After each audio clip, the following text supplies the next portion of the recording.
su charla sobre actuales y próximos adelantos de esta sesión. Thank you, Barbara. And first of all, I would like to thank the organizer for inviting me and giving me the opportunity to come to Chile for the first time of my life and to discover this wonderful country. So I'm going to talk about biologging and to give you an overview of and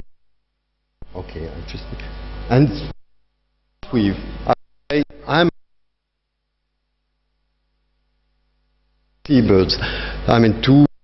Nick said, to work on cetaceans is a complicated task. They do not come on land, they are naked, so we do not have air of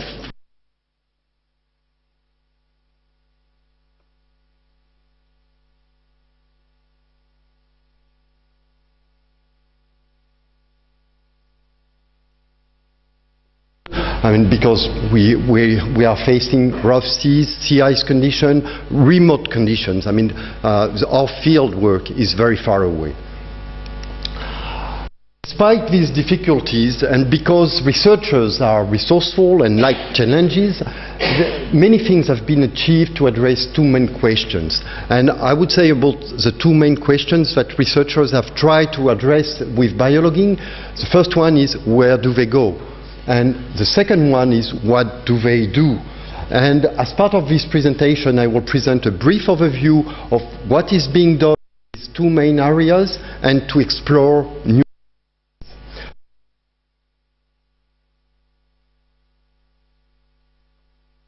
these behaviors are investigated, are critical, as it determines the attachment methods. So, part one of this talk is about tracking, and I'm not going to insist on that because Lisa presented the same examples, but that's an argot deployed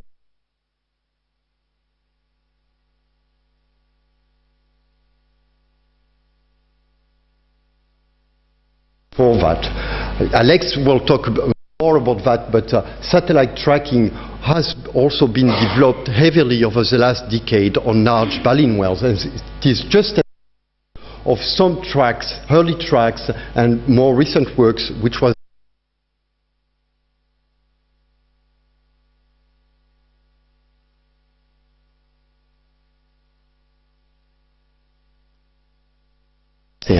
and the deep duration is one of them. Many people have been working on questions to increase the duration last on the animals, and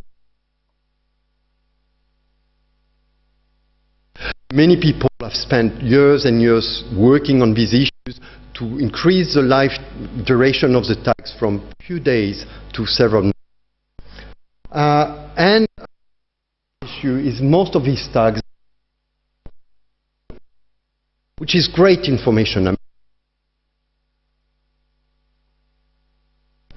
Tracking data may not be enough. We want to know what these animals are doing. So it is worth to complete the tracking data with some other techniques. And the tracking data can be easily, very efficiently completed by the use of stable isotopes. That's just an example. I'm not going to detail that because I'm sure that Luciano will talk about a bit more about that. But you can detect movement between the Antarctic and the subantarctic or subtropical zone by monitoring stable isotope on archived tissues such as baleen plates, and so infer some seasonal variation in the distribution of the animals, but also some individual differences in the isotope signature. And we should not forget about the classification techniques, which is revealing a lot about animal movement. And I will just present an example of killer whales on Crozet, and through the photo ID work we've been able to monitor some movement between Crozet and Kerguelen Island, about 2,000 kilometers away, and Crozet and Marion Island, about 1,000 kilometers away from Crozet. So satellite tracking methods can be completed by other techniques, and we have to keep that in mind. So the part B of this talk is, what do they do? And and we need to better understand their foraging behavior in terms of diving, feeding, and to be able to assess how successful they are when they are foraging. And to address this question, the main strategy is so far is to proceed to short-term deployment of a broad range of loggers. Which, I mean, when we said loggers, means that we need to recover this equipment. So a broad range of techniques have been used, mostly using suction cups, using a broad range of loggers such as time depth recorders, velocity recorders, and they provide really nice information such as these diving profiles of fin whales in the Mediterranean Sea. But if we want to get the data back, we need to recover the logger, and this can be quite challenging in areas like in the Southern Ocean. But I'm sure Ari will present some very nice data on humpback whales.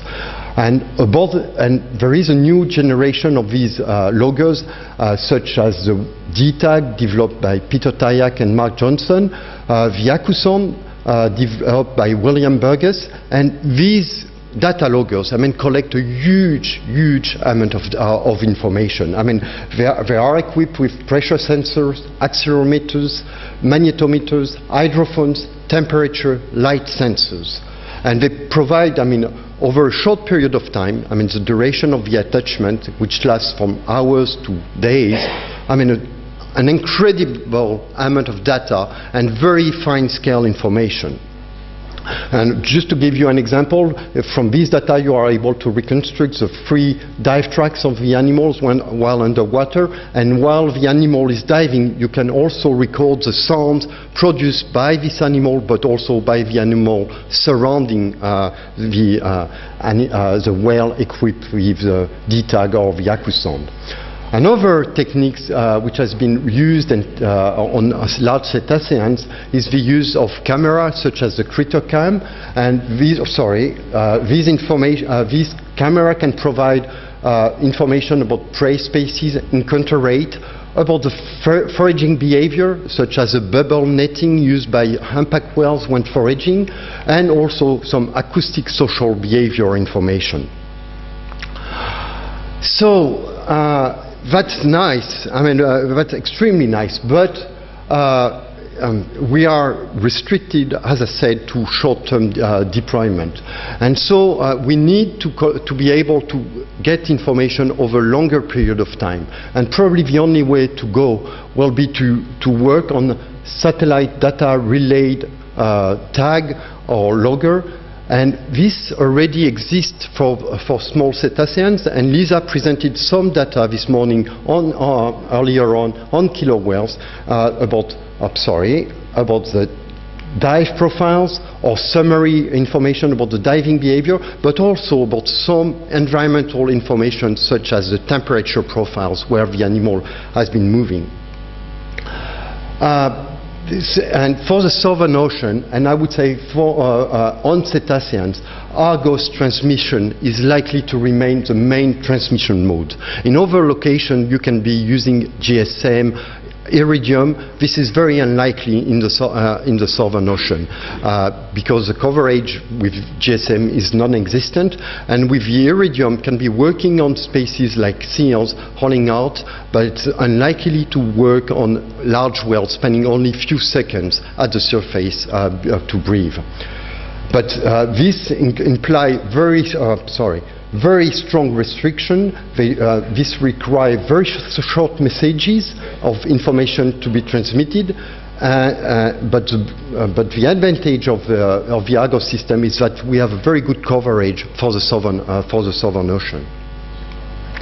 So, just to give you some insight about the information that we can relay through the tags, I will talk about the work we've been doing on elephant seals with the tags developed by the Sea Mammal Research Unit. And these tags allow you to collect some information about the location, but also some information about the diving behavior, so you can determine the duration, the diving depth, the time spent at the bottom.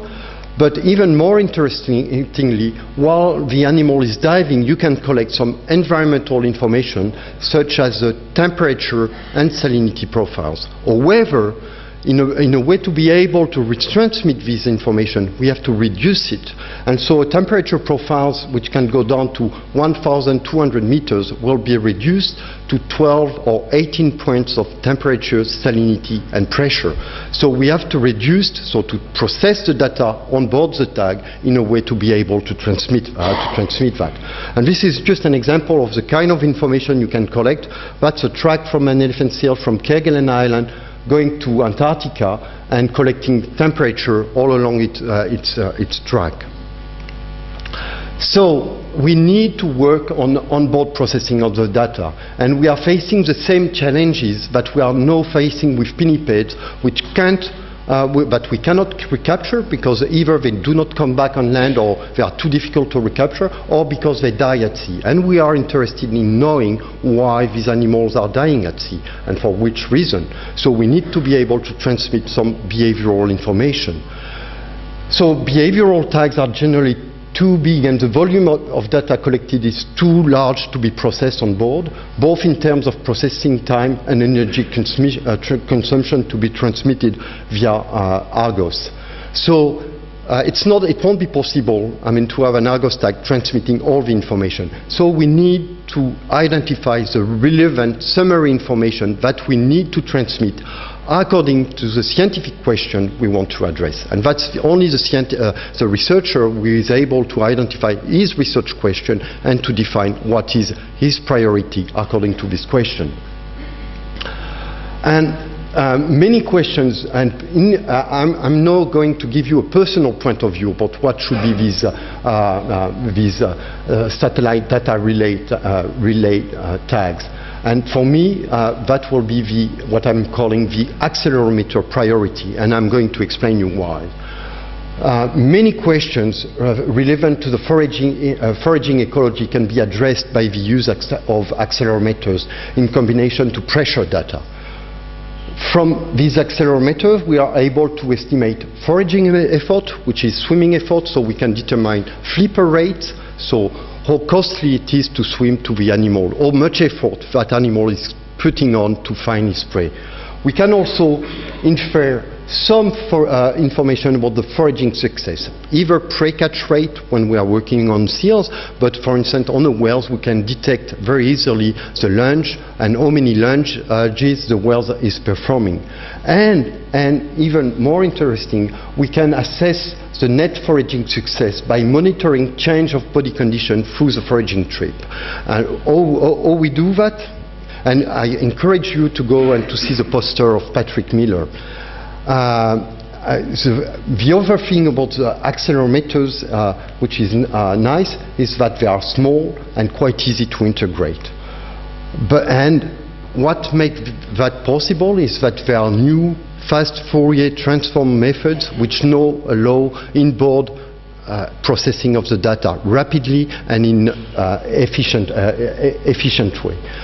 But there are a number of issues, and it is critical to have previously assessed the time and energy requested to inboard processing of the data, to develop processing algorithm of high-resolution data, and we need these high-resolution data set collected from these behavioral tags I've mentioned earlier on, such as the D tags or the AcuSound, to get these data sets, to process them, and to know we should implement the transformation of the data inside the bag, inside the tag, and also to identify the most informative output variable that we will need to transmit.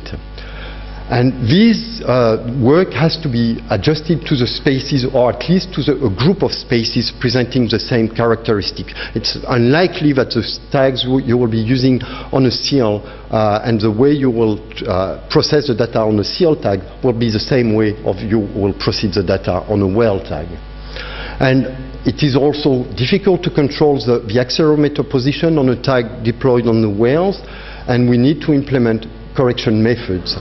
And these approaches are more likely to provide relative values, so change over the foraging trips, than absolute values, in a way to compare individuals between each others.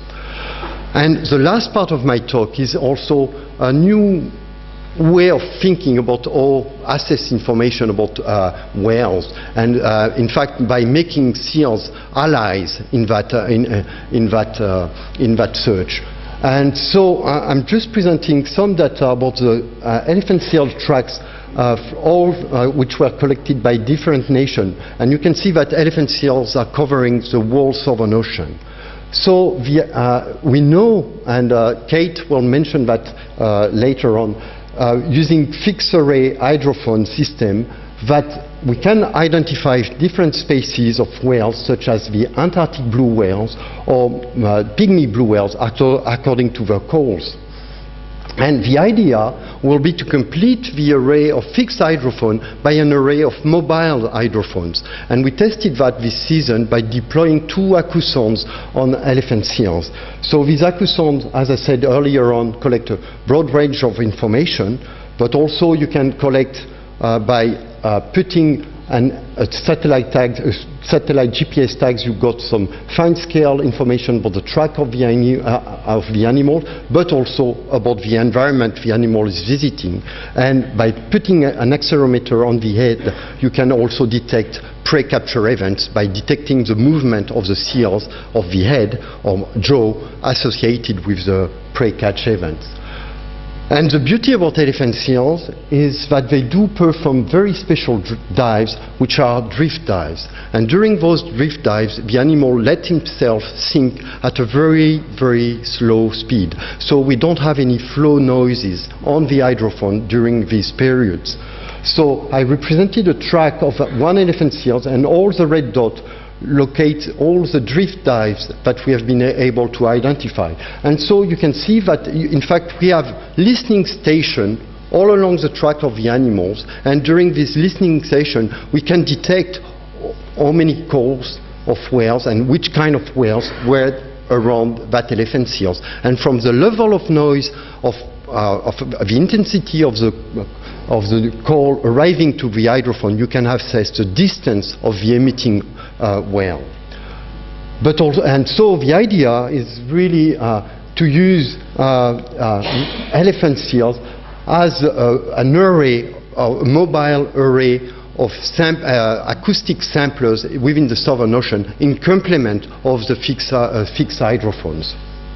And so, as I said, we deployed 2 of these acousones and we were able to recover them, and we are now in the process of analyzing the first data set collected by these animals.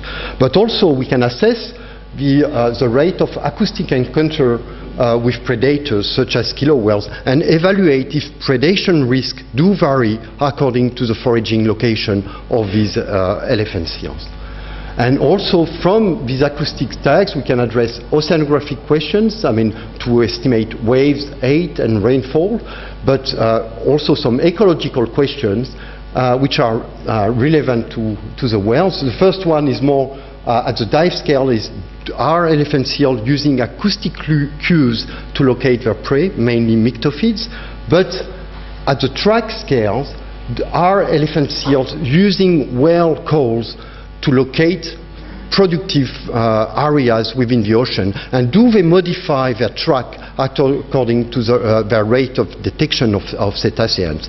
And to go back to what Lisa said, I mean, maybe we're missing some part of the information about the trophic relationship, is that in fact predators may use information from other predators to be more efficient, finding good foraging locations. So we want to address that hypothesis with the acousone.